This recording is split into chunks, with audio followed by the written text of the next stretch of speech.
So today, I've got my best Harley Davidson shirt on. I've had a wash. I've tidied myself up because I'm off to meet the mayor.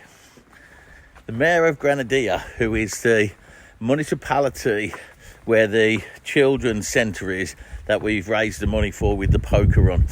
So he's asked me to come up for a meeting and shake his hand, I think, and I've got a cheque, and I'm just about to hand the cheque over and have a handshake, a couple of pictures, and hopefully look forward to doing something for them again in the future. So tidying myself up a bit, make sure I'm presentable, and just go and meet the mayor.